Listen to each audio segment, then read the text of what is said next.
자, 그러면 고려 이전의 역사를 정리하다 볼게요. 이제 이게 삼국사기, 이제 삼국유사 이제 있는데, 자, 요게 이제 삼국사기와 삼국유사는 우리나라의 고대사에 연관돼 가장 중요하죠. 예. 그래서 이제 그 저술 배경이나 내용에 상당한 차이 있고, 역사 의식이나 역사 서술 형식도 매우 상이에요. 그러면 이제 삼국사기부터 볼게요. 삼국사기는 언제 때 편찬했냐면 인조 때 편찬했어. 근데 이제 이 삼국사기 시점이 물어보는 것들이 이제 시험문이 나왔어요. 자, 이 삼국사기는 언제와 언제 중간 사이에 편찬했냐면 묘청의 난과 뒤에 그다음에 그다음 일어난 게 뭐죠? 무신정변. 그래서 묘청의 난과 무신정변 중간 사이에 이게 삼국사기가 편찬됐어요. 그래서 삼국사기 편찬 배경도 묘청의 난하고 또 연결돼 있어. 이건 나중에 좀 약간 얘기를 해드릴게요. 자, 삼국사기 인종 때 편찬되는데 이전에 앞서 고려 이전 시기에 역사를 정리하는 노력이 고려 초에부터 있었고 이게 구삼국사기에 나와요. 이 구삼국사는 전해졌다고 이제 얘기는 있는데 이게 전해졌다는 그 써졌다는 얘기 있는데 이 전해지지 않았어. 네, 전해지지 않았죠. 그래서 이 구삼국사기는 지금 남아있진 않지만 삼국사기, 삼국유사, 동명왕평 등등의 1차 사료로 쓴 이용했을 것이다. 이렇게 보고 있고요. 요 구삼국사기는 되게 고구려 계승의식이 되게 강해요. 고구려 계승의식. 예. 그래서 이제 그 아까 얘기한 것처럼 이제 또한 고대적 사유를 담은 기록들을 탈락시키지 않고 널리 수록된 거 보인다. 구삼국사기가요. 그래야 단군본기, 뭐 동명왕본기에 등이 담겨져 있을 것이다.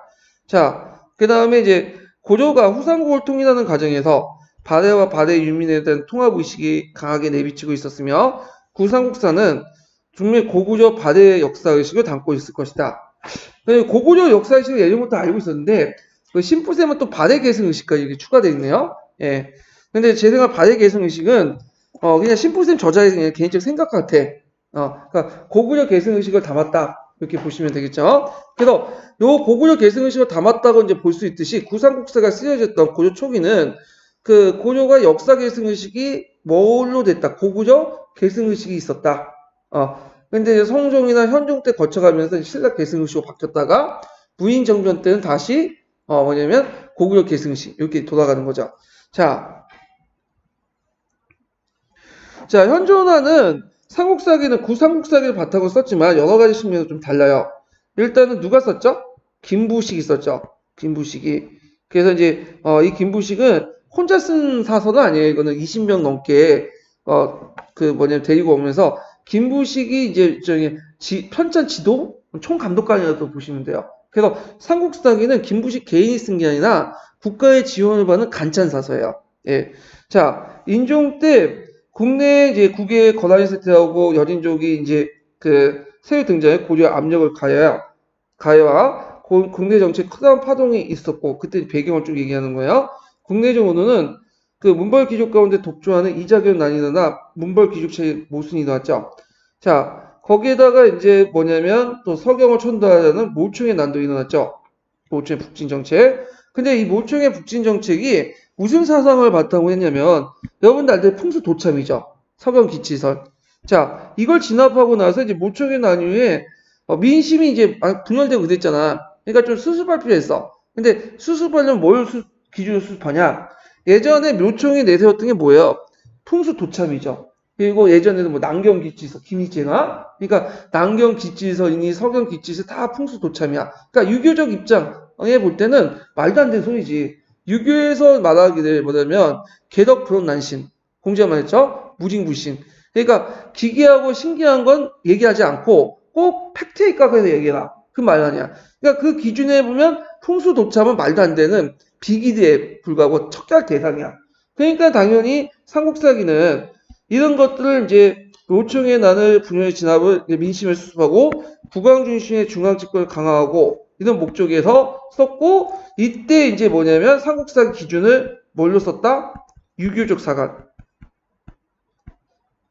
철저하게 유교적 합리주의 사관 있죠? 유교적 합리주의 사관을 바탕으로 해갖고 썼다는 거죠. 이건 목적이고 이걸 바탕으로 해갖고 이제 삼국사기는 유교적 합리적 사관을 바탕으로 해서 무징불신, 그다음에 개력 불언 난신. 누가 말했죠? 공자가 말한 걸 기준으로 해갖고 그 앞에 쓰는 비기주, 풍습 도참 사상 이런 것들을 제거시켰죠. 그리고 유교적 어떤 것들을 강조하면서 중앙 집권을 강화시키고 민심을 수습하려고 했다. 이렇게 보시면 돼요. 자, 김부식이 이제 삼국사기를 편찬할 때는 그 뭐냐면 고종이었어요. 그래서 여기 보니까 한 20명 넘게 해가지고 같이 이제 한 공동 편찬인데, 그래서 이제 그 김부식의 삼국사기를 낼 때 공동 편찬이고 그리고 솔직히 김부식 직접 썼겠어요. 그 밑에 있는 사람들이 썼겠지. 그래서 이제 이거는 김부식 하고는 좀 관련 없자 이렇게 주장하는 사람도 있는데, 그것도 말도 안 되죠. 왜냐면 김부식이 삼국사기를 총괄했기 때문에 알게 모르게 김부식 입장이 또 반영될 수밖에 없어. 그리고 김부식이 데리고 왔던 그 인물들은 되게 어떤 라인 출신이에요? 김부식 라인 출신이겠죠. 그러니까 김부식 내 어떤 입장이 많이 반영될 수 있을 수밖에 없어요. 예. 자, 그래서 이제 삼국사기는 김부식의 영향력 아래 그의 주도에 편찬됐고요. 그래서 인조 23년에 1145년이죠. 삼국사기가 완성됐는데 이 책은 우리나라에서 최초로 현존한 가장 오래된 역사서다. 이거 암기해 두셔야죠. 삼국사의 의의 쓰라고 하면 사학사적 의의를 쓰라고 하면, 만약에 사학사적 의의를 쓰라고 하면 우리나라에서 현존하는 가장 오래된 사서다. 그럼 예전에는 사서가 없었냐? 분명히 있었어요. 근데 이런 사서는 삼국사기가 쓰여진 시점에 있었어. 근데 오랜 세월 동안, 시간 동안 전쟁이나 이런 등등 해갖고 없어졌어. 예. 그래서 유일하게 이제 남았던 것이 이제 삼국사기고, 학계에서 보통 이걸 이제 원래는 2차 사조인데 거의 1차 사조 중에서 삼국유사하게 평가되죠. 예. 자, 근데 반면에 이제 삼국유사가 쓰여질 때는 좀 시대적 상황이 좀 뒤에 얘기죠. 삼국유사는 여러분들 알던 이전이 있었죠. 이전이. 그래서 이전이 이제 썼는데, 이전은 이제 성종하고 관련된, 가지산파하고 관련된 인물이에요. 그래서 그 당시에는 어떤 시기냐면, 대몽황제가 끝나고 바로 이제 중단, 그러니까 대몽황제 거의 끝날 시점이야. 그러니까 이전이 이제 살았던 시대는 대몽황진기라고 보시면 돼요. 쓰여진 건 좀 끝나고 했지만, 그 대몽황진기에 이제 끝나고 했기 때문에 어떻게 썼냐? 일단 그 당시에는 이제 몽골족과 투쟁하는 과정에서 민족의식이 형성됐죠. 그 일동사망의식이 이제 청산되고, 그러다 보니까 누가 이제 부각이 돼요? 고조선이 부각되면서 방공 조선을 쓰게 되고, 삼국사기에 빠져있는. 그 다음에 또 뭐냐면, 이 사람이 이제 생각하기에 지금 예전에 내려왔던 전승되었던 우리 예전에 얘기들 있죠. 미나, 전설, 설화 등등등. 예전에는 그게 전승이 잘 됐어요. 왜냐면 할아버지에서 아버지로, 그 다음 아버지에서 손자로, 손자로 막 전승이 되는데, 공동체가 파괴되니까 이런 전승 구조가 없어진 거야. 그러면 시간이 지날수록 이런 그 얘기들이 어떻게 잊혀지겠죠, 사람들 속에. 그러다 보니까 이걸 안 되겠다, 빨리 찾아내갖고 뭔가 기록을 남겨야 되겠다. 그래서 그 기록을 남기면서 그걸 또 거기다 불교적 세계관을 또 더 씌우는 그런 작업들을 또 하죠. 예. 그래서 지금도 그렇잖아. 지금 사라진 민요나 여러 가지 얘기들 우리가 녹취하잖아요. 왜냐면 이 사람도 죽으면 어떻게 돼? 없어지잖아, 기억 속에. 그래서 이런 거 이제 연결시켜서 보시면 돼요. 자, 그래서 이제 뒤에 넘어가서 이런과 관련된 내용들. 그래서 인연은 그 당시 이제 당시 고구려인들의 어떤 고조인의 민족적 자존심을 심어줄 필요가 있어서 삼국유사를 이제 저술했다. 예, 그 외에도 여러 가지 목적이 있어요. 근데 뿌셈에서는 그렇게 얘기하고 있고. 자, 그럼 삼국사기와 삼국유사를 보자. 이거 보통 비교 형식으로 쭉 나오는데, 자, 삼국사기는 유교사서의 관례에 따라 보통 정사는 기전체 형식으로 쓰죠. 우리가 중국 정사가 25사잖아요. 25사는 기전체 형식이야. 기전체는 여러분들 알다시피 무슨 중심이에요? 인물 중심이에요. 인물. 그래서 이제 이거에 나왔어요. 예전에 한번. 구성이 어떠냐. 그래갖고 이제 삼국사기는 봉기, 연표, 지, 열전 이렇게 있죠. 그래서 여기에서 눈에 봉기는 황제 역사잖아요. 그것은 이제 삼국사기가 고조는 무슨 것을 내제 외양체제를 취했어요. 이건 이제 나중에 %뒤에 있는데, 안우는 황제국 체제고 뒤는 뭐죠? 왕으로 이제 해가지고 4대 강령이 있었죠. 그래서 나름대로 자주의식의 표현이다. 그래서 삼국사기를 이제 사대적으로 비난하는 사람들을 할 때, 비판할 때 쓴 게 봉기 쓰지 않았냐? 고구려 봉기, 뭐, 신라 봉기, 백제 봉기. 근데 이에 반해 고조사는 봉기가 아니라 세가였었잖아. 예. 그래서 이제 이건 이제 비교해 볼 수 있고, 근데 이에 반해서 고조사는 봉기는 없죠. 고조사는 뭐가 있어요? 고조사는 봉기 대신에 세가가 있죠. 세가. 왜 세가가 있어요? 우리는 제국이니까. 그러면 이게 이제 세가도 이게 많이 쓰인 것 같지만 기록을 찾아보니까 중국 제자 한번 찾아보다 보니까 세가가 나오는 게 사마천 사기 외에는 세가가 없어요. 왜냐면 그 후에 이제 방고의 한서는 세가가 없어. 그 후에 세가가 없어졌어요. 왜냐면 그 사마천 사기가 있을 때는 좀 제후왕이라는 어떤 개념들이 좀 있어갖고 제후라는 개념들이 좀 강했죠. 근데 방고의 한서 때는 이미 제후들이 존재하지 않았어요. 그러다 보니까 이제 이 제후라는 개념이 없으니까 세가편이 없어진 거야. 예. 자, 뭐 여튼 이렇게 이제 구성이 됐다. 자, 그래서 봉기는 분량의 전체 절반 이상으로 한 거고 열전 위주의 중국 사서와 크게 다른 게 없다. 그래서 보통 기전체는 두 가지가 중심 키워드죠. 봉기와 열전이야. 그렇기 때문에 기전체 자체가 봉기의 기자와 열전의 전자를 빼서 기전체란 거야. 이거 외워두세요. 얘가 예전에 한번 한국사는 아니지만 공사 기출문제에 나왔어요. 기전체에서 강조되는 게 어딘가? 봉기와 열전. 이거 꼭 기억을 해주세요.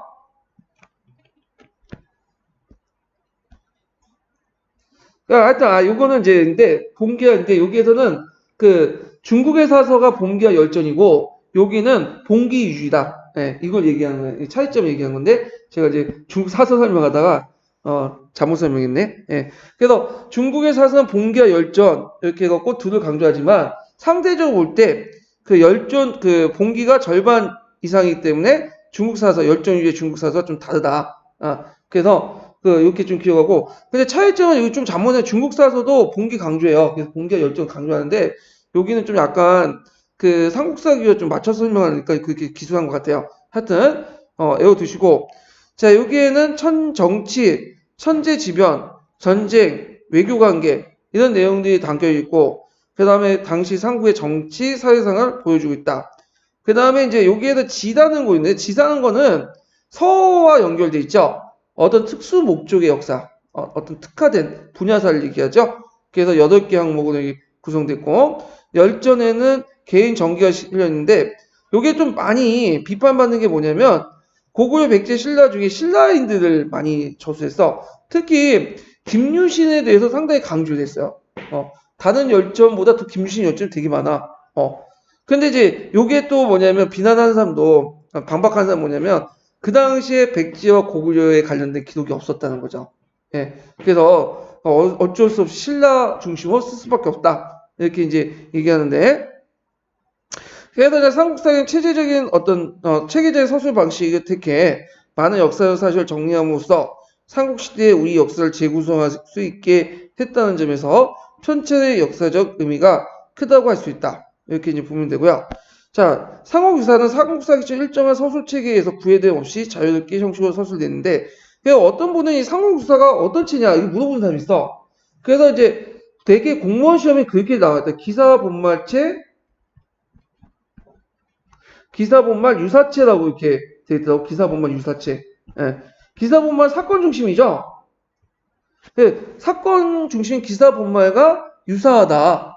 근데 이거는 아니에요. 이거는 어떤 범죄에도 속하지 않은 독특한 체제예요. 이게서 설명할 수가 없어. 예.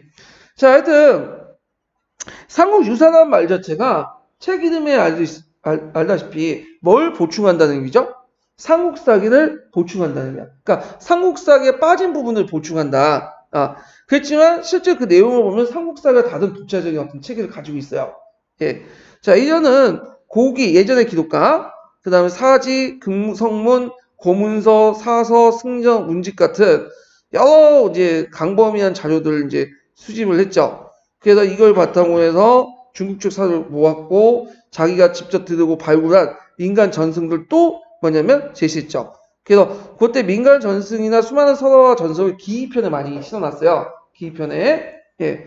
그래서 이 삼국유사는 상당한 이제 발로 뛰어가지고 만든 거야. 그래서 이게 인연이 혼자 만들었겠냐? 거기에서 이제 여러 가지 이제 의문점이 있죠. 왜냐면 인연은 그 당시 고승이고 나이도 많고 그런데 아마 주변의 제자들이 도와줬을 거다. 예. 그래서 대표 저자로 이름을 거놓고 실제로는 많은 사람들이 와가지고 같이 했다. 그 제자들끼리. 자, 하여튼 그 이제 설이 있어요. 자, 삼국유사는 5권 9편으로 구성되는데 1권은 왕령편가 기이편이고 2권이 기이편 계속이고 3편은 이제 그러니까 1권이 왕령편과 기이편 이렇게 구성됐고 따로 또 여기에다 이제 기이편이 많으니까 여기에다 또 2권도 만들었나 봐. 그러니까 기이편이 한 권 반 정도 분량이 이제 포함됐다고 보면 돼요. 그 외에도 뭐 쭉 있는데 시험 문제에 나오는 거 항상 이 기이편이 나와요. 기이편. 기이편 어디 나오냐면 기이편 서문 내용이 나왔어. 기이편 서문 내용. 기이편은 기괴하고 신기한 내용들 있죠. 앞에 이제 많은 민간 전승의 수많은 서와 전설도 있죠. 이런 것들 왜 내가 썼냐? 그래갖고 그 서문 내용이 많이 나요. 그래서 중리께서 말씀하시기를 불언난신, 아니 불언개정난신, 무징무신라고 했는데, 그거에 대한 이제 얘기를 하면서 금에도 불구하고 난 그 글을 쓴다. 따로 이제 기이편이라고 이제 묶어놓은 거야. 자, 그래서 이제 이거와 관련된 내용이 한번 예전에 두세 번 나왔고요. 자, 그래서 이제 뒤에 넘어가서 당송의 고승전 체제에 유의하면서 평목을 구성하긴 했죠. 고승전은 예전에 이제 유명한 승려들의 정기문이죠. 전체 분량의 절반에 배당된 왕령편과 기인편 구성은 다른 고승전 체제에도 찾아볼 수 없고요. 그 다음에 왕령편은 이제 지금까지 우리나라 왕 있잖아요. 신라, 고구려, 백제 이렇게 쭉 거기에 좀 눈여겨보냐면 가락국의 왕령도 포함되어 있어요. 예. 그래서 이제 이거는 뭐냐면 그 당시 가락국기라는 책이 있었어요. 네, 금강가의 출신이 만든 가락국기라는 책이 있는데 아마 그걸 참조했을 것이다. 예. 근데 지금 가락국기는 전달되지 않죠. 전해지지 않는데 일단 그걸 바탕으로 했고 이것이 이제 삼국사학의 다른 모습을. 왜냐면 삼국사학에는 그 가락국이 없어. 그러니까 금강가야 이런. 그래서 삼국사학에는 따로 이제 백제, 고구려, 신라 있지만 그 당시 이제 그 뭐냐면 따로 뭐 후 고구려나 후 백제나 가야라는 편이 없어요. 그러니까 언급은 돼 있는데 따로 이제 뭐냐면 현재 가지고 이렇게 자세히 언급하지는 않았어요. 예. 그래서 따로 편을 언급해 가지고 근데 이제 여기에서는 그게 있죠. 자, 기이편은 이게 되게 중요한데 국가의 흥망한 신의 힘을 크게 작용한다 인식하되 신이한 걸 기록한다 뜻으로 붙여졌으며 그래서 고조선 이래부터 전달되어 여러 가지 후백제 일까지 강범위한 59개의 항목이 있다. 그래서 이때 있고 그 다음에 기이편 마지막에 가락국기를 넣어가지고 이렇게 이제 집어넣죠. 그러니까 가락국기는 앞에 있었던 왕령편에도 집어넣고 그 다음에 기이편에도 집어넣었어요. 그래서 우리가 알고 있는 구지가 있죠. 구지가 그것도 가락국기에 있는 거예요. 구지가 여러분도 알다시피 금강가야 출신들, 네, 이제 금강가야 어떤 황성 배경 창조서다죠. 자, 그 다음에 뭐 홍평편에는 삼국의 불교 전례를 전수하고 탁상편에는 불상, 불탑, 불전, 범종 이런 것들에 대한 이야기를 하고요. 의회편은 뭐 고승의 정의인데 이거 뭐 그냥 읽고나 넘어가시면 돼요. 그래서 이제 이렇고 자 그러면 전반적으로 이제 그 내용도 있고요. 그러면 여러분들 기억할 것은 뭐냐면 이 기이편 부분만 좀 기억을 해주시면 돼요. 시험 부분이 여기서 많이 나오니까 삼국유사의 서술체계는 삼국사기만큼 체계화되지 않았지만 삼국사기에 기술되지 않는 그 단구시나 민간서나 불교 관련된 내용을 수록함으로써 우리 역사 전통과 사회문화 전반에 관련된 소중하고 풍부한 자료를 전해주고 있다.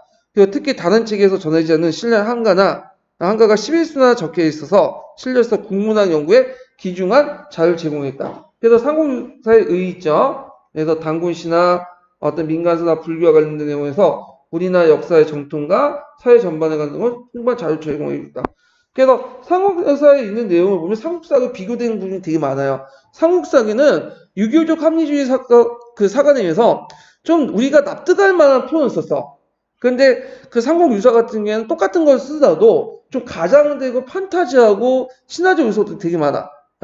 그러면 팩트 측면에서 삼국사기가 더 뛰어나죠. 그럼 삼국유사는 별로 뛰어나지 않을까? 그건 나름대로 의미가 있어요. 왜냐면 삼국사기는 객관적 사실 측면에서는 볼 땐 좋아. 근데 그 당대의 사람들이 어떤 생각을 갖고 있는가? 이런 것들을 볼 때는 상국유사죠. 왜냐 당대 사람들이 어떻게 생각할 것이냐 본 것도 하나의 역사 사실 아니에요? 그 측면에서 그럴 때는 상국유사가 괜찮다. 그러니까 우리가 지금 보고 있는 드라마, 그 다음에 뭐 연극, 영화 이런 것들이 좀 판타지물이고 좀 픽션이잖아요. 그렇지만 후대 사람들 입장에는 일종의 역사적 기록물이 될 수 있어. 왜냐면 그 당대 사람들이 어떻게 생각하고 살아가고 그런 것들을 알 수가 있잖아. 그 역할을 누가 했다? 상국유사가 아니라 상국유사가 했다. 이렇게 이제 기억을 해두시면 돼요. 그래서 역사적 가치가 있다는 거죠. 자, 삼국사기는 묘총에 나눠 표현된 사상계의 동향과 상이한 입장을 편찬된 것이기에 북진정책의 강조는 고구려 계승의식보다는 신라 계승을 강조했다. 구체적으로 보면 신라가 사대한 나라로서 독자 연호를 제정하고 사용은 옳지 않다고 논하고 그 다음에 고구려 멸망이 중국에 대한 불순한 태도 때문에 하고 백제도 설령 우호를 하지 않고 전쟁을 일삼아 대국에 거짓말을 지어주었다. 이런 말을 보니까 되게 사대의식이 강하죠. 그래서 그것 때문에 상당히 뭐냐면 요거도 먹어. 그래가지고 이제 어떤 말까지 했냐면 그 당시 이제 신라가 이제 연호를 사용했잖아요. 어떻게 조그만 나라가 연호를 사용하냐 건방지게 그 내용이 있어. 그래서 이제 되게 그 당시에 연호 사용 문제를 가지고 논쟁이 있었어요. 고구려 조정 안에. 그래서 그 고구려도 이제 초창기 때 연호를 몇 개 사용했잖아요. 근데 그 이후부터 연호를 잘 사용하지 않아요. 고구려도. 고려도. 그래서 연호를 또 사용하자고 하니까 그 김부식이 반대했어. 무슨 개뿔 같은 말이냐. 연호를 사용하면 금나라가 어떻게 생각하겠냐. 금나라가 군사도 강한데 우리가 죽는다. 그런 말을 해요. 그런 것들이 의식이 어디에도 반영이 됐냐면 역사 의식에도 반영이 됐어요. 그래서 이제 요 관련된 내용을 좀 한번 볼게요. 자료 3번 볼게요.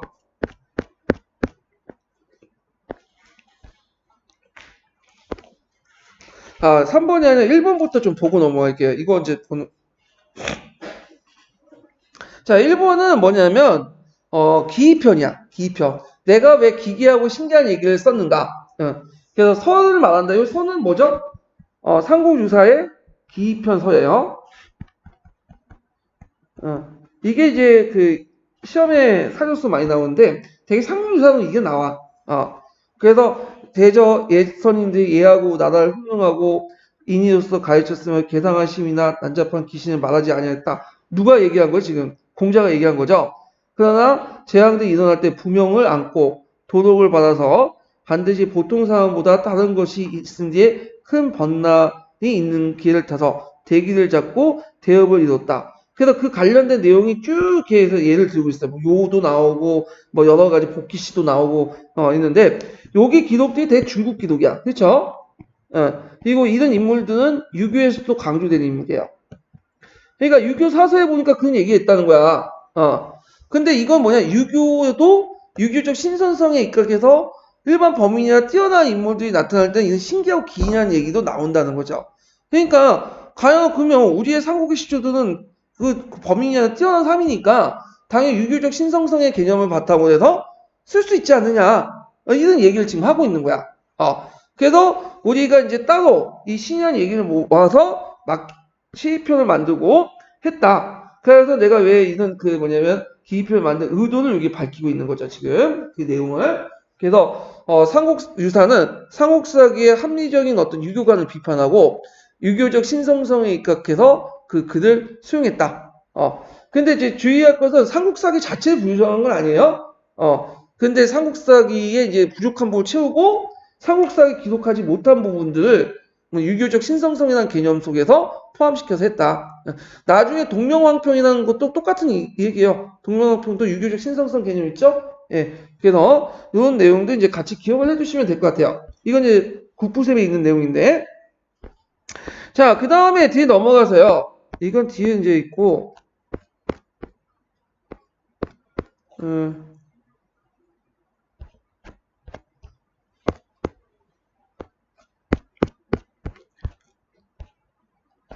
이게 뭐 제가 원하는 게 아니네, 이게. 잠깐만요. 여기 있네요. 잠깐만요. 이게, 왕후와 관련된 내용들이 이제 쭉 있어야 되는데, 요거는 이제,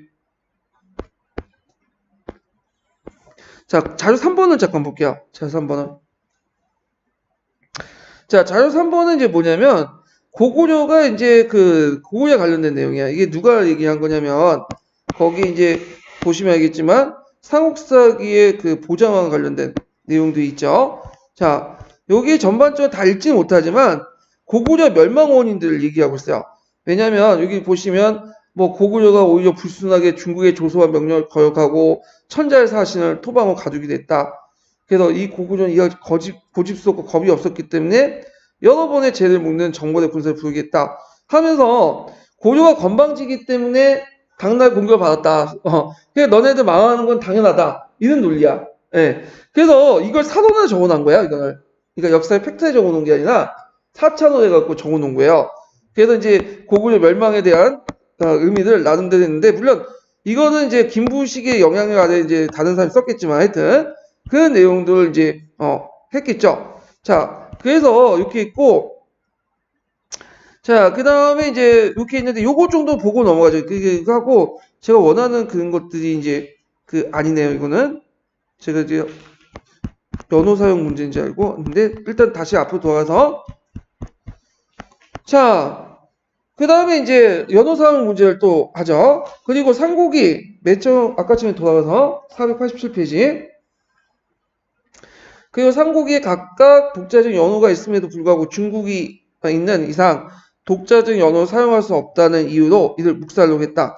삼국에 관한 평준된 서술되지 않았다가도 신라에 유리한 해석을 많이 했고 통일신라에 관한 내용이 상당 부분 기술되면서 고구려 개성했다는 자체하는 발해에 대해서도 한마디 없었다. 근데 이거에 대해서 이제 뭐냐면 좀 억울한 것도 있어. 삼국사기 입장에서. 왜냐면 기록이 별로 남아있지 않아. 백제나 고구려 기록이.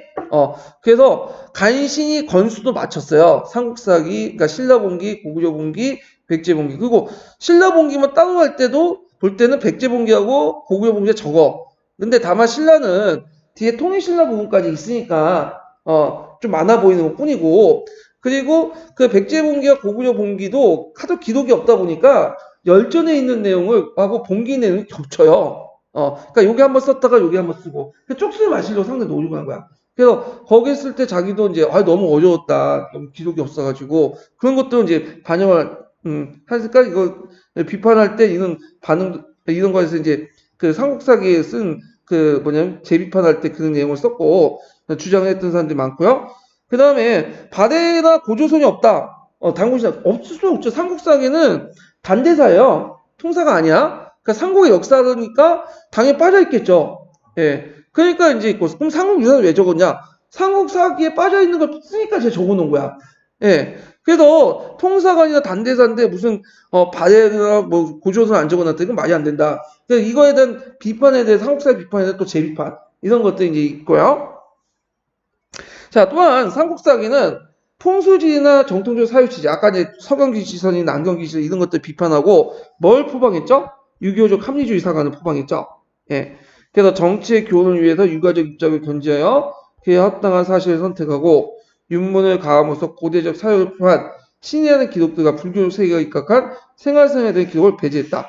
그래서 이제 아빠 이제 신화에 대한 비판적 정신과 단권 조선을 삭제하게 만들었고 뭘 내서 무징불신 증거가 없으면 믿지 않는다. 그래서 증거주의 정신의 사만의 역사를 메모시킨 결과가 가져왔다. 이것도 나름대로 이제 김부식 입장에 억울한 것도 있겠죠. 아까 이제 단대사인데, 예. 하여튼 이렇게 이제 내용이 있고, 비판 내용만 쭉 써고 있어요, 지금. 자, 연표에서는 기자조선과 음한조선을 간단히 언급했고, 박혁거세를 신라 건국의 국사의 이제 시발점을 삼았다는 거, 그리고 등등등, 이런 것들을 이제 비판 대상으로 하고 있죠. 자, 근데 이제 뒤에 보면, 나름대로 또 의미도 있어요. 야, 이제 부정적인 내용을 썼다가 이제 긍정적인 내용들이 넘어가죠. 삼국사기는 서술치자 서술 내용의 책에 있어서 일부한 면을 갖고 있었는데 있었으며 역사 의식 측면 신라 개성을 강조했었고 이게 잠깐만요. 여기까지가 이제 있고 다시 또 비판이네요. 이게 한계점이죠. 여기까지만 이제 좀 약간 비판하고 여기가 또 한계점 넘어가네. 역사 의식 측면에서는 신라 개성을 강조했고 정통사상이나 고대관념에서 제대로 평가하지 못한 한계가 있다. 요게 한계점이고 여기가 의네요. 근데 전반적으로 보니까 삼국사기에 대해서 별로 안 좋게 서술돼 있네. 다 비판하고 이제 있어요. 예. 자, 반면에 이전의 상공기사는 신현 내용을 수용하고서 합리주상의 비판적 의미를 갖고 있다. 이전은 원나라 간섭을 받으면서 문화적 위기의식을 느꼈고, 그러나 의식을 이제 전제로 당군의 고조선부터 시작하여 한국 고대사 체계를 세워 우리나라 역사에 대한 자주성을 강조했다. 자, 이전은 우리나라 역사의 정통을 불교 신앙을 중심으로 봤고, 이때 교종 중심에서 선종 중심이었어요. 네, 선종 중심이죠. 자, 신현 선화와 불교의 연합 선화를 많이 수록하고 있는 것이 상공기사의 두드러진 특징이다. 또한 불교적 세계에 포섭된 그 기층문화에 대한 기록을 하였다. 그래서 이제 당군, 기자, 위만 그리고 사만의 역사를 재구성하고 상고사 시각을 시야를 넓혀줬고 등등. 그래서 그 다음 이런의 작사 태도는 그 당시 그 불교 세계관에 머물지 않았던 걸 보여준다.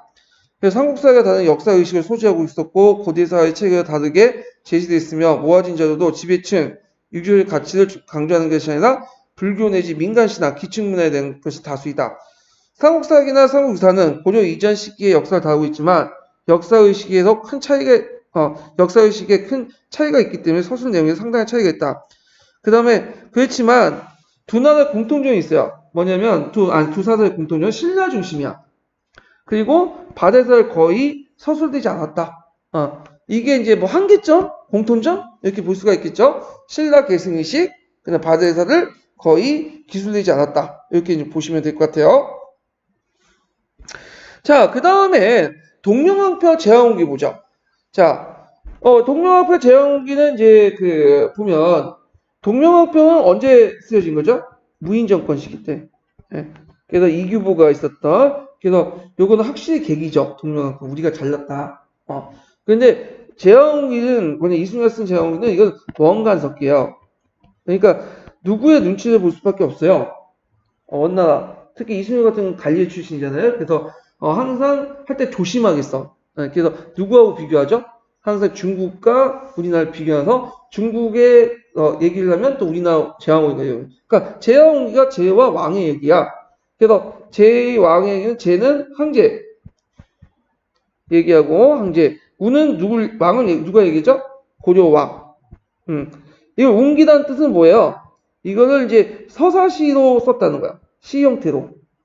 그리고 동명왕표도 뭐죠? 예전에 전해진 것을 글자로 남아있겠죠. 이걸 서사시 형태로 쓴 거야. 그러니까 이거는 기존에 있었던 걸 뭐냐면 새롭게 쓴 게 아니라 새롭게 거를 쓴 게 아니라 기존에 있었던 걸 어떤 형식으로? 웅기 형식으로. 그러니까 서사시 형태로. 왜냐하면 좀 더 쉽게 다가갈 수 있도록. 지금도 뭐 조선왕조실록이나 이런 걸 할 때 뭘로 써요? 만화도 이렇게 그리면 상당히 보기 좋잖아. 이해하기 편하고. 자, 동명왕표는 명종 23년에 이규보가 고구려 건국사를 재인식하여 민족적 자부심을 일깨워주고 고구려에 재인식하여 민족적 자부심을 일깨워주고 강력한 정치 윤리를 강조하는 읊은 서사시다. 그래서 이제 이걸 민간에 떠든 동명왕표를 그다음 다 알고 있었다고 하죠. 5원 시체로 재구성한 거로 형식은 유교사서 체제에 거리가 멀다. 그리고 뭘 바탕으로 예전 시험 문제 나는 구삼국사기를 바탕으로 했죠. 그래서 이걸 바탕으로 해서 고구려 계승한 고구려의 기원을 신성하고자 이식하는 자존적 문화 의식이 근거로 잡고 있다. 그래서 요 이규보의 동명왕표이 나오면 항상 서문이 나와. 이규보의 동명왕표 서면. 그래서 이제 있는데 자료 6번 잠깐 보고 넘어갈게요.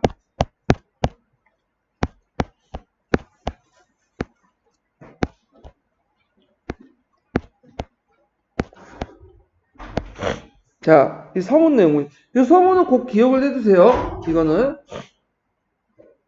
이거는 예전에 시험문제 나왔던 거죠. 기출사료로서. 예, 지금 한 명 있네, 한 명. 지금 가해를 하는 분위기로 연출되고 있어 지금. 자, 한 명. 세상에서 동명의 이제 신이라는 사적들을 많이 이야기하고 있는데 배울 곳이 없는 미천한 남녀들도 제법 그에 관한 일들을 얘기할 수 있을 정도다. 내가 일찍이 이 이야기를 듣고 웃으며 선사와 공자는 계력난신을 말하지 아니한다. 계력 불온난신을 말씀하지 아니하는데 이 동명한 선화는 실로 황당하고 기괴하고 우리가 논의할 바가 아니다. 그래서 여기에서 이제 동명왕을 썼던 이규보는 유학자 출신이죠. 그러니까 이 사람 볼 때는 공자가 말하기를 이거는 개적 불언난신이다. 그래서 이제 이건 얘기하지 않는데 이건 말도 안 되는 소리다. 그런데 이제 이걸 보니까 점점 이제 깨닫게 되는 거야, 이제. 그래서 개축년에 이뤄 구삼국사를 얻어서 동명왕 봉기가 보니 지금은 안 남아 있었지만 분명 동명왕 봉기가 있었다는 걸 알 수 있죠. 그 신의한 사적의 세상에 이야기된 그 바보다 더하다. 그러나 역시 처음에는 그는 믿지 못했다가 기한스럽다고 생각하기 때문이다. 이게 뭔가 귀신스럽고 뭐는 유치하고 한영하고 판타지물이라고 생각을 했다. 근데 이제 여기까지는 되게 보면 이제 우리가 감정이입을 할 때 어느 감정이 속할까요? 우리가 되게 보면 고정관념적 감정이 아니면 감정이입을 하지 않으려고 하는 감정이입, 감정이입 자체를 안 하려고 했다. 근데 이제 계속 읽다 보니까 세 차례 걸쳐 탐독하고 미독하여 그 자체의 근원을 찾아가니 이는 한이요 성이고 한이 아니라 한상이고 성이며 성수고 기가 아니라 신이다. 자, 이러면서 이제 뭐냐면 이게 나름대로 의미가 있다. 그래서 처음에는 고정적 감정이나 뭐 일상적 감정이 있다. 요 단계 넘어가면 뭐가 되는 거야? 이제 감정이입은 맥락적 감정이입이 되는 거지. 그래서 이걸 이제 그대로 하면 안 되겠다. 그래서 글을 남겨야겠다. 그래서 이제 읽는데 그 앞에 이제 뒤에 보면 김공부식이 국사를 다시 편찬할 때 동명왕의 사적을 매우 간략하게 다뤘다. 요거 예전에 기출문제 나왔어요. 그래서 그 김유신이 동명왕표를 기록한 건 아니에요. 기록하지 않은 건 아니에요. 예, 기록은 했어. 물론 안 좋게 기록을 했겠지. 비판하면서. 그런데 또 기록을 하면서 그걸 그대로 한 게 아니라 유교적 합리주의 사관에 입각해서 좀 합리적으로 해석하면서 이제 기록을 한 거야. 그래서 이제 이걸 비판한 거야, 지금. 공은 국사단 세상을 바라보자는 책이니 크게 신인한 이를 후에 세 보여주면 옳지 않다고 생각해요. 그를 간략하게 했다. 간략하게 했다는 것은 뭐냐면 있는 사실을 그대로 전해든 것을 푼 게 아니라 이건 유교적인 아에 위해서 뺄 건 빼고 뭐냐면 합리적인 사관에서 본쳐 썼다는 거야. 이걸 이제 비난을 하고 있죠. 자, 그 다음에 여기 보면 이제 왜 내가 뭐냐면 산문체가 아니라 서사시 형태를 쓰냐. 그 영향을 받는 게 뭐냐면 거기 당나라 현종 양기비전에 보면 방사가 해갖고 쭉 나와 있죠. 그래서 이 당시 이제 그 백낙천이라는 사람이 있어요. 장안가. 장안가 아시죠? 백낙천이 쓴 백거이라고 이제 하는데 장안가가 이제 그걸 보니까 이게 딱 와닿는다는 거야. 일반 산문체보다는 뭐냐면 이런 장안가 같은 서사시를 보니까 마음에 와닿아. 그러니까 당연히 뭐냐면 이것을 노래로 지어가지고 서사시 형태로 노래로 읊으면 후세에 널리 알려주지 않을까. 그런 이유에서 동명왕평에 있는 서사시, 동명왕평 기록을 구고구려사의 이제 동명왕에 대한 기록을 서사시 형태로 다시 오원시로 고쳐갖고 지었다. 이 서술 동기가 쭉 나와요. 자, 그 다음에 이런 까닭에 시를 지어 이를 기록하고 이제 이 서술 목적이 있죠. 우리 천하가 하여금 우리나라가 본래 성인의 나름을 알게 해야겠다. 이건 뭐야? 이거는 이제 동기죠. 의도 이런 것들 목적 서술 왜 했는가. 그래서 이 사람이 처음에는 이 사람도 유학자이기 때문에 읽어보니까 말도 안 되는 개소리다. 그렇게 하죠. 그래서 뭐 나름대로 고정관념적 관점이기도 하죠. 그래서 좀 읽다 보니까 좀 되네 하면서 이제 좀 하다가 일상적 감정이 빠지다가 그러다가 이제 계속 읽다 보니까 이게 보니까 한이 아니요 성이고 기가 아니요 신이다 하면서 나름대로 그 유교적 신선성 개념으로 이제 합리적으로 맥락적 해석하면서 이제 맥락적 감정에 빠지면서 나름대로 자부심을 느끼는 단계에 넘어가죠. 예. 그래서 이렇게 해석을 하시면 될 것 같아요. 역교론과 관련돼서 감정이과 관련돼서 자, 그래서 이제 요거 내용들 좀 기억을 정확히 해두세요. 예전부터 이제 시험 문제 나왔던 거니까 기출에 11년도에 이게 나왔을 거야. 아마 11년도에 나왔기 때문에 지금 몇 년이야? 8년 지났네. 그래서 그때 제가 분석을 하느라 되게 고생을 좀 했는데 벌써 8년이 지났네요. 자, 하여튼 또 이거 어디야? 네. 자, 여기 보면 이제 다시 넘어가서 어디까지 본가? 자, 여기네요. 제왕홍기인데 제왕홍기 삼국유사 거의 같은 시기에 충녕왕 때 이승유가 이제 저술했는데 민족 시조인 당군에 대한 강조와 바대의 서사를 돋보였다. 그래서 우리나라 역사에 이제 바대의 사를 집어넣었어요. 이게 상당히 의미가 있죠. 그리고 그 당시 제왕국의 특징이 뭐냐면 당군을 강조하면서 당군을 뭐냐면 3600년 전에 당군 조선이 만들어졌다 이렇게 강조해요.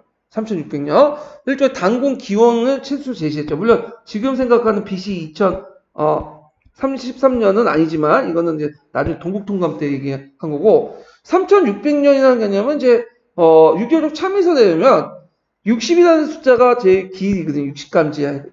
60. 거기 60에다 또 60 붙으면 몇 년이야? 3600년이죠. 그만큼 당군이 유구하고 다복하다. 복이 많은 거다. 이런 것들 나타난 거죠. 물론 3600년이라는 그 내용 자체는 맞지가 않아, 이거는.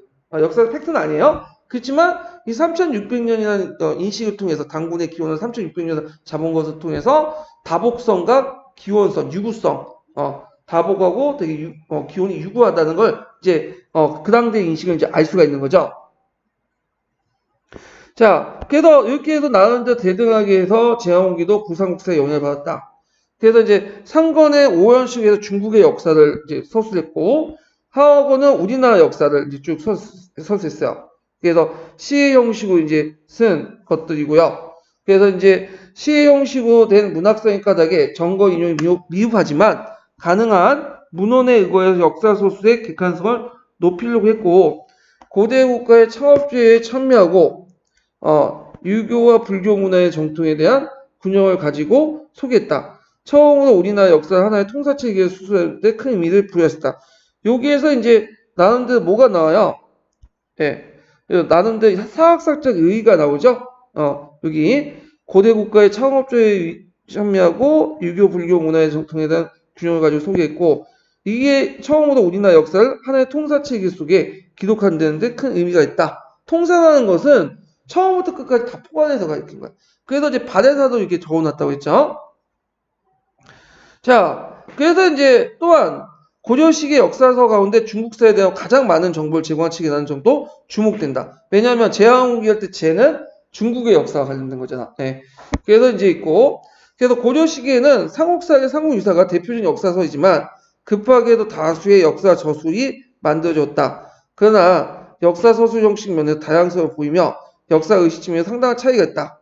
그래서 이제 우리 역사의 정통에 대한 이해, 삼국에 대한 계승 의식 측면에서 큰 차이를 본다. 등등등등 이렇게 있는데 삼국사기와 삼국유사는 신라 계승식, 그 다음에 이제 동명왕평 같은 경우에는 고구려 계승식 이런 것들 이제 보이죠. 자, 그래서 이제 이렇게 해서 한번 쭉 살펴봤어요. 그래서 이렇게 보고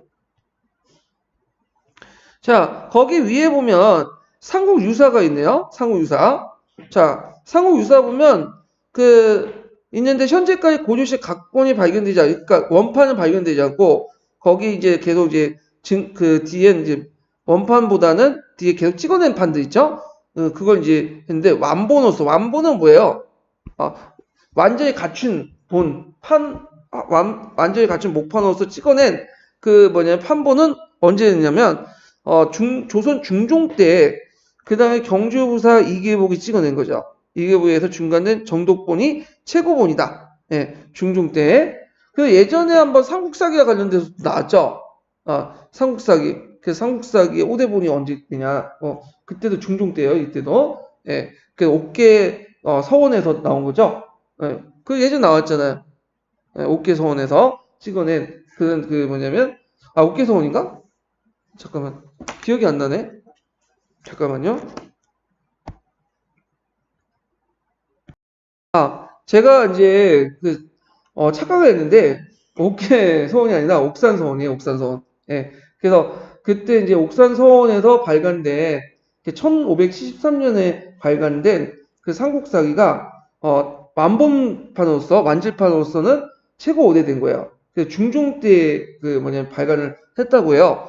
그러니까 삼국유사도 중종 때 거기 발간된 경주 부사에 있는 경주 부사 이계복이 발간된 책이 오래된 본이다. 그래서 삼국유사나 삼국사기나 오래된 판각본은 그 당시 이제 중종 때 판각된 거죠. 완질본으로서. 물론 단편적으로 이제 좀 남아있는 건 이제 그전에도 있었긴 했지만, 자, 그래서 이제 이런 것들을 이제 파악을 해두시고, 이게 예전에 한번 시험문이 나왔어요. 옥산서원에서 이 발견된 것이 나왔고, 자, 그 다음에 이제 뒤로 넘어가서요.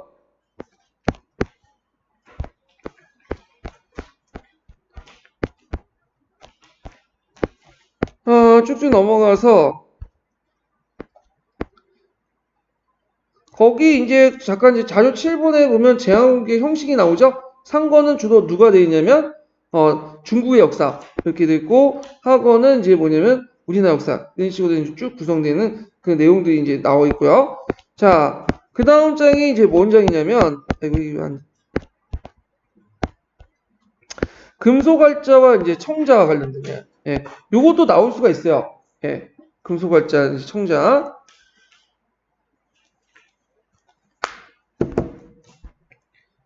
자, 고려의 대표적인 이제 유산이 금속활자 청자인데, 자, 그 내용을 보면, 자, 목판은 원래 그 목판인쇄가 이제 주였죠.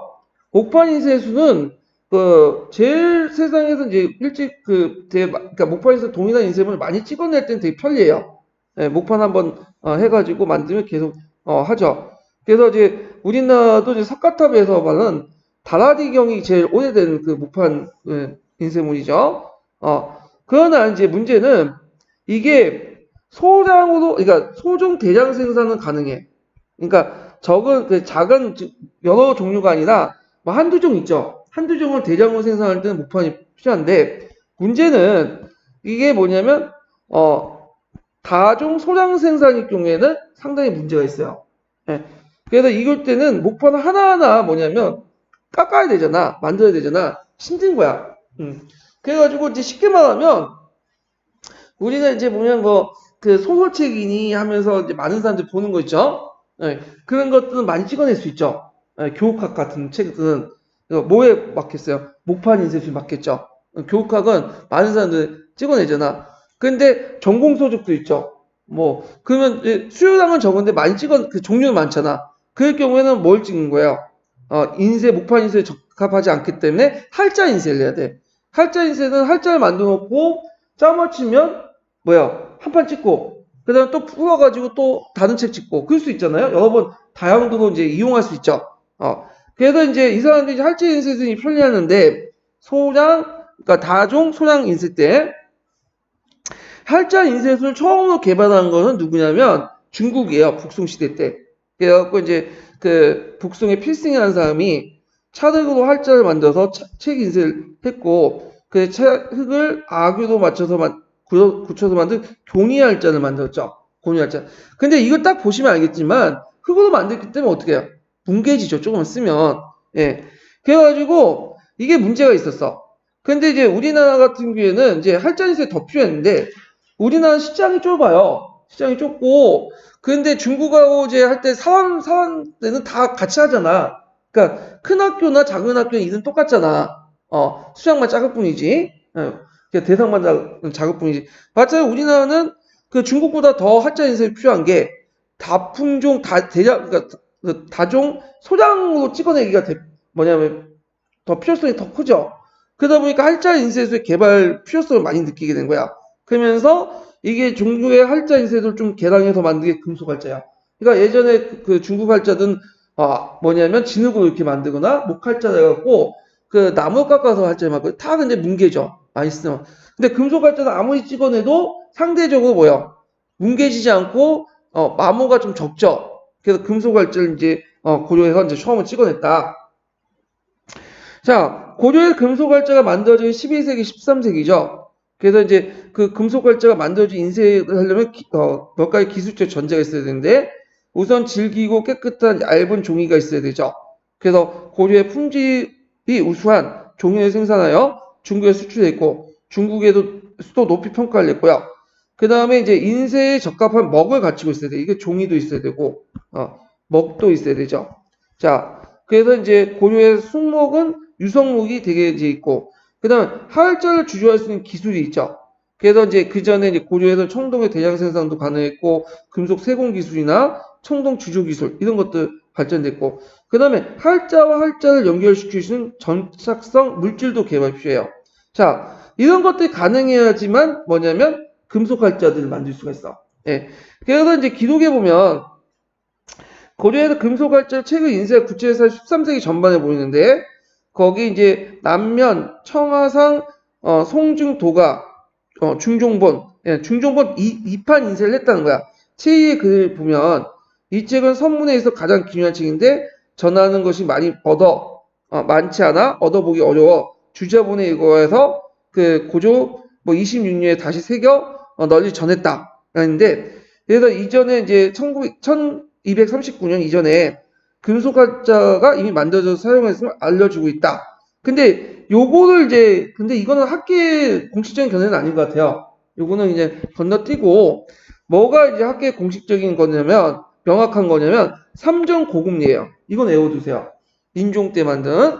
그래서 이제 원래 삼전고금문이 찍어낼 때는 그 뭐냐면 목판을 찍어놓은 거야. 이거 원래는 처음에는. 근데 이제 왜 이제 금속활자 다시 찍어냈냐면 그때 사연이 있어요. 그때 이제 전쟁에 몽고족이 쳐들어왔잖아요. 그래서 원판들이 상실됐어. 그런데 이제 어느 집에 이제 뭐냐면 보관돼 있었냐면 그 당시 그 누구야? 그 동국 이상국지 기록 보면 자기 집 그 이규보 집에 이제 보관하고 있었던 거를 다시 꺼내가지고 뭐냐면 인쇄를 했어요. 그때 이제 인쇄를 할 때 뭘로 인쇄를 했냐면 금속활자로 인쇄한 거죠. 예. 이게 이제 어디 나왔냐면 동국 이상국집에 나와요. 예. 그래가지고 이게 예전에 관련돼서 한번 시험 문제 나왔어요. 그 예문과 관련돼 갖고. 예. 그래서 최초로 그 금속활자 인쇄물을 만든 게 삼전고금리다. 이걸 좀 기억을 해두시고 그래서 이제 그것이 관련된 기록이 동국 이상국집에 나와 있다는 거죠. 예. 그렇지만 이건 기록상 남아 있는 거고 실제적으로는 남아 있지 않아요 지금. 예. 그리고 지금 실제적으로 남아 있는 건 뭐냐면 우왕 때 그 당시 백운하상 초록 불조지 직지 심체 요절 되게 크네요. 예. 그래서 줄여서 이제 직지 심체 요절 또는 직지라고 하죠. 쓰라고 할 때 풀네임 써도 될 것 같은데 그냥 직지 심체 요절 직지 이렇게 써도 될 것 같아요. 예. 그래서 이제 여기 우왕 3년에 만들어졌다고 하거든요. 흥덕상 이제 금속활자로 했는데 근데 이거는 우리나라에 남아있지 않고 어디에 있어 지금 프랑스 국립도서관에 소장돼 있어. 그래서 세계에서 가장 오래된 금속활자 인쇄물이다. 그러니까 아쉽게도 이거는 이제 돈 주고 사갔기 때문에 합법적으로 유출된 거야. 그래가지고 우리가 달라고 할 수 없어. 이거는 외교장과 문서처럼. 자, 뭐 이런 내용들이 있다라는 걸 좀 기억을 해두시면 되고 그 다음에 이제 뭐 이렇게 뒤에는 집지 심체 요전 인쇄학자 뭐 한장이 뻔뻔인데 이거 한번 각자 보시면 될 것 같아요. 이거는 기술적인 거고 그 다음에 고조하면 청자도 유명하죠. 예. 그래서 청자도 한번 쭉 보시면 될 것 같아요. 요거. 근데 이제 청자와 관련돼 갖고 이제 볼 게 뭐냐 상감청자가 있어. 상감청자. 12세기 후반에 등장한 상감청자는 그 당시 청자에다 뭘 새겨 놓는 거죠? 그림을 새겨 놓는 거죠. 음익사 기술을 바탕으로 해서 그래갖고 요게 이제 대표적인 이제 상감청자 이거죠. 상당히 국부꼴인데 이거 하나 가지고 있으면 이거 공부 안 하고 이생활 때려치고 그냥 건물 하나 살 수 있는 돈이 나와요. 예. 그래서 이제 이런 것들이 이제 있다. 그리고 이 상감청자의 우수한 점, 고려 청자의 우수한 점은 어디에 기록되어 있냐면 예전에 한번 기록 나왔던가 고려 도경에 기록되어 있어요. 예. 예전에 기출문제 나온 게 고려 도경이라는 책에 기록되어 있어요. 그래서 서문의 고려 도경의 그 내용이 있다. 이렇게 좀 보시면 되고요. 자, 그 다음에 그 밑에 뭐 청제상사 세태했는데 요거는 한번 각자 읽어보시면 될 것 같아요. 여기는요. 예. 그래서 이제 있고 뒤에 넘어가서 잠깐 이제 한자 사료를 한번 사료를 좀 볼 게 있는데 쭉쭉 넘어가서 몇 페이지를 보시냐면 이게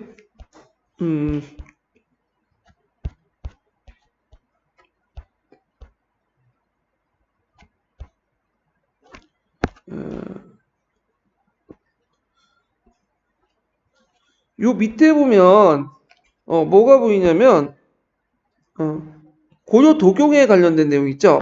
자료 그 5번 있고 6번인가? 네, 6번인데 이제 고려 청자에 대해서 상당히 좋게 쓴 게 있어요. 그래서 이거 보면 이게 자료 5번이 예전에 기출 사료에도 나왔던 거예요. 자, 도전 고려 이제 자기를 얘기하죠. 도자기의 빛깔이 푸는 것은 고려 사람들의 비색이라고 말하는데 그 붉은 푸른 빛깔이죠. 근년 이래로 만든 솜씨가 더욱 정교해지고 색깔과 윤택이 더욱 아름졌다. 술그릇 모양이 오이 같은데 위에 작은 뚜껑이 있어 연꽃에 엎드린 오리 모양을 하고 있다. 또 주발, 접시, 술잔, 사발, 꽃병, 국그릇을 만들 수 있는데 모든 중국의 제도와 닮은 것들이기도 때문에 이들의 생략한 모양을 그리지 않고 술 그릇만 다른 그릇들과 다르기 때문에 특별히 기록한다. 그래서 이제 고려 자기에 대한 이제 내용이 있고요. 그 밑에 또 그 고려 자기와 관련된 내용이 있죠. 이런 내용들. 자, 요게 이제 어디에 기록되어 있냐? 이 고려 도경이라는 책에 기록돼. 이거 기억을 해서 고려 도경. 원래 고려 도경은 서공이라는 사람이 이제 쓴 거야. 서공이 이제 그 가가지고 보고 들은 걸 적은 건데 고려의 풍습이나 생활 모습들 그린 거야. 그러니까 그림도 있고 그 다음에 그 밑에 뭐냐면 글씨도 있어요. 예, 텍스트도 있고. 그런데 이제 그림이 남아 있었으면 좋은데 이 고려 도경 원판은 손실되고 나중에 이제 뭐만 남아? 텍스트만 남았어. 그림 없어지고. 그래서 지금은 그냥 텍스트만 있는 거예요. 그래서 중요한 사료다 같이 말한 것처럼 되게 중요한 사료니까 좀 기억을 해두시면 될 것 같아요. 그래서 이제 오늘 여기까지 하고 이거 원래 풀쌤 다 하려고 했는데 지금 몇 페이지야 이게 508페이지니까 제가 오늘 계획은 이제 풀쌤을 좀 다시 다 하려고 했는데 좀 무리였나봐. 내용이 좀 많아가지고 그 대충 할까 중요한 걸 좀 하니까 다음 강의 풀쌤 나가고 좀 이제 한 타임 정도는 거기 한 통 넘어갈 수 있겠네요. 그래갖고 다음 주하고 그 다음에 다다음 주 그 토요일 이렇게 강의 3강 정도 해가지고 고려사 마치고 4월 둘째 주부터는 어떻게든 조선사 넘어가도록 할게요. 예, 오늘 수고하셨습니다. 감사합니다.